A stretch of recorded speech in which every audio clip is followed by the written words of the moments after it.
Yep, this is our coffee table, and we love our coffee table because it has the ability of lifting up the countertop. It's a mess. Tried sanding it, but it didn't quite work. Polyurethaned it. It just made it look worse. So I'm going to try something new. What I'm thinking of doing is routing out the top of this table and putting self-leveling resin on top of it and give it a nice new look. In order to route this out, I'm going to have to make me a jig. So the first step is to measure the width and the length of the table. And then I measure the depth of the table. Well, the jig idea was a total flop. So I had to think of something else. I used my DeWalt saw and I'm cutting grooves like that. And then I'm getting my router and I'm cutting out the pieces. Let's see how this works. First time for everything. Now I'm going to use my sonicator to bring it to the edges where the table saw, can't reach. Then I found if you just went along the edge like here and cut in, you could chip out pieces along with those lines just like that. It takes a little time, but I'm getting a straight edge. Well, I did it. Routed out all around the edges. Got a nice clean edge there. Now we've got to route out the rest of the table. That's going to be a little easier. I don't have to be so careful.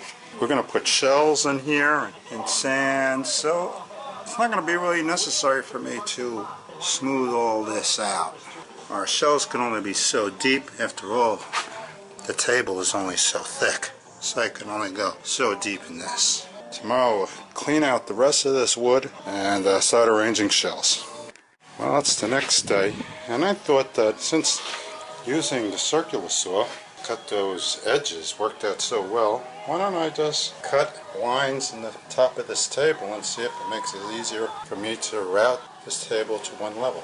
Well, we did it. Here's all the pieces, come out like little chunks like that. Now we're going to level it out a little bit using planer, and as the bit we used, and a sander. And this is how it looks after we used the planer. It just took a few minutes. Planed it all down. Routed out more stuff because I wanted to put in deeper stones, deeper shells. This piece right here, it may be like a 1/4 inch thick, and this is about a 1/2 inch thick. So I'm going to have to do something about getting a piece of wood. The piece of plywood I measure is going to fit into this little square right here. So I'm going to measure this square, give myself maybe a 1/4 inch leeway on each side. Well, I cut that piece out and I attached it on the bottom like that, glued it, and screwed it in from the top. And while I was doing it, I reinforced these supports that holds this table up. And I just threw a coat of golden oak stain all around the edges. Everything is gluing and it's screwed in. And so I'm going to call it a day. Tomorrow I'm going to get some thin set, and that's what I'm going to use to attach all the seashells and stuff like that. Well, it's another day and I'm sorting out shells and sorting out sea glass. And over here, we made 3 levels. And we got a bar, piece of wood like this, and we just slide it across. And if it catches, then it's oh, see, that one's not good, that's too high. That one's going to have to go on that level. Then we're going to put sand on there and get artistic. Probably not going to have them all that clustered, so it just might be enough. I want to give it that feel of the water coming in and then a shell line, you know what I'm saying?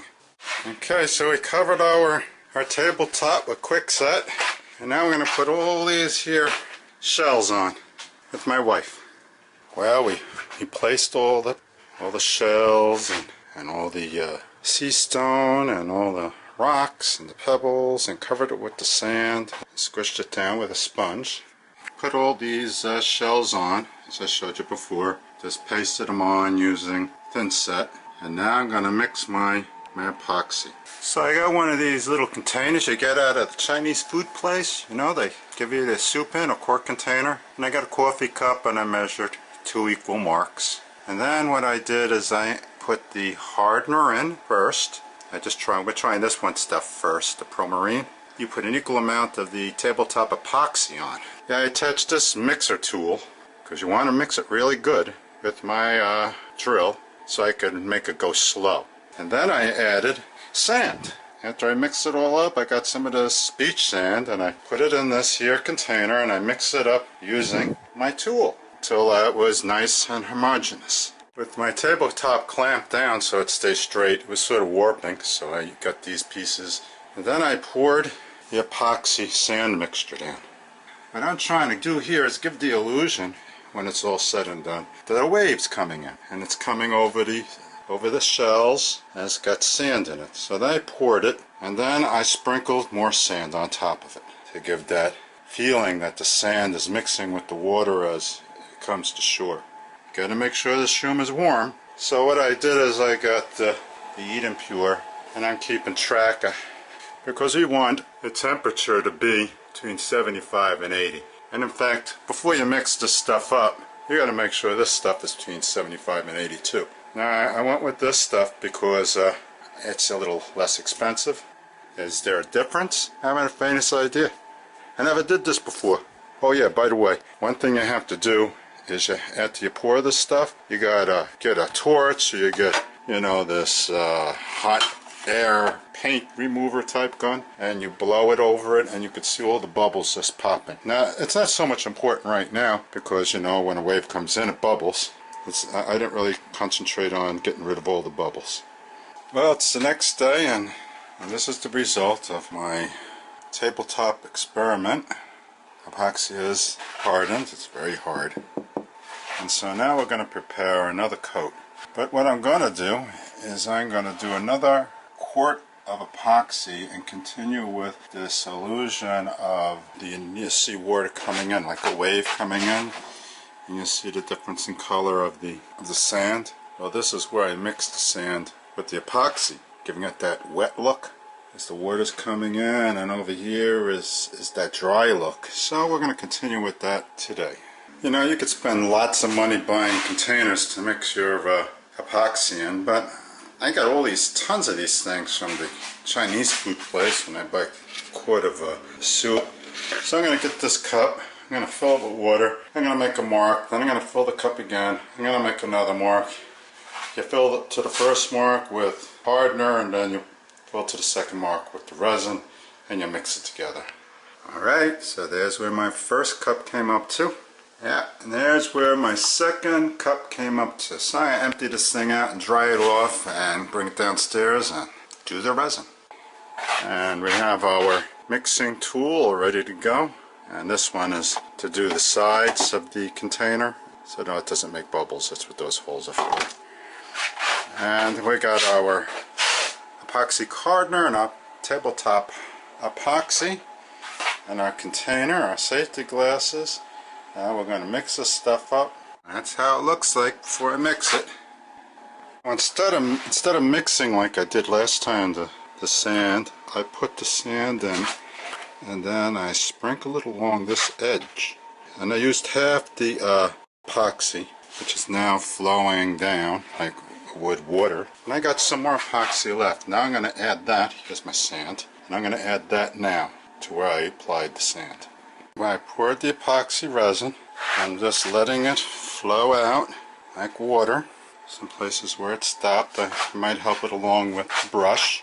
Epoxy resin does not wash off your brushes. So when you use a brush, make sure it's one that, a cheap one, you know, one that you don't mind if you lose it. Now what I'm going to do next is I'm going to get the blower, this baby, and I'm going to blow out bubbles. Now there you go. That's my second coat. Last time using sand. Things that I would do differently. First of all, let's do this another time. I'm going to use my trowel, put down the glue. I used the part with the teeth. I wouldn't do that. I just used the flat part. This way I get a look more like sand. Though my wife says it looks like raked sand. Now the next time I come here, I'm going to really use a lot of the resin this time. So I got to get me a big container. Like that looks like half a gallon's left, because I already used little less than 2 quarts. And then we're going to do what they call it's a flood coat. And we're going to throw the whole thing in, and I guess it's going to take me up, well, no, pretty close to the top. Well, we're back and everything dried really nice. My wife, she marked these 2 containers. I couldn't find a big one, so I'm just going to do 2 quart containers and do my flood coat that way. And if you do it like within 4 to 6 hours from each other, then you don't even have to sand it. You just pour it right on top. So what I'm going to do today is I'm going to pour these two, and then I'm going to come back a little later today and I'm going to do another 2 coats. Oh, there we go. This is a little less than a half a gallon, the epoxy resin. Mixed and poured, and then we blew the bubbles out using our heat gun right here. This is what I use. You know, it gives a safe heat. You know, it torches. I don't know, might burn it. Now we're going to come back in about 6 hours, and we're going to give this another flood coat. Now, I'm hoping I got enough epoxy resin to do this. Well, here we are. Still got a bunch of pouring to do. This can take more epoxy than I thought, but what I had this idea: get some pictures and shrink them down and make them black and white, then burn the edges, place them in between coats, and this is what it looks like, to give that appearance like maybe they were on a fire somewhere and they washed ashore. And what I'm going to do is I'm going to put another big layer over this, almost a gallon worth of the stuff. And I might just make some more pictures and place them on top of that when it gets tacky, to give it more depth, that feeling of deepness, like floating on water and sinking into water. Now I tell you, you can spend a lot on epoxy. But I did my research on eBay and searched around, and one epoxy I'm noticing is just like the next. They're all the same. So you could spend up to $120, $130 for a gallon of epoxy, or you could spend $48 like I just did, and use that $48 a gallon epoxy and fill this whole thing up. Oh yeah, and the other thing is you have to make this table absolutely level at this stage. So you shimmy it, and this is self-leveling stuff. So if it's not level, it's going to spill off the edge. You don't want that. Well, welcome back. I had to go through a whole lot of these. 4 gallons altogether, but the end result was this. I had to keep pouring it, letting it harden and pouring it, but the last time I just did it, I got a brush, and I brushed the edges. It took about a half a gallon, brushed the edges, and then I poured a thin coat and brushed it out. Right now it's still tacky, and this is the finished product. You have to understand that it takes time to dry and it drips, as you can see on the floor. And what I do is I get a stick and I rub it along the edges underneath as it drips. See, like this. You just rub it along and you scrape off those drips before they get hard, and then they're hard to take off. And all the pictures I put in after each coat, after I pour a half a gallon or 3/4 of a gallon, I'll put another picture on top, you see? And it gives that dimensional look to it. And I put that crucifix in like when it was halfway up, and it looks like it's floating on the water. So you get the water effect. Now I see things I could do differently, and I would if I could. I'm thinking about doing this kind of work on the side now. Well, the project's done.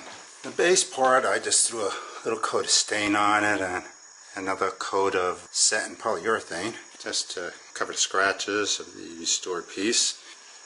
That's the story of fire off on shore, and all these pictures from somebody's picture album got burnt and washed ashore. And what it is just pictures of me and my family. And that's what we got. Looking good.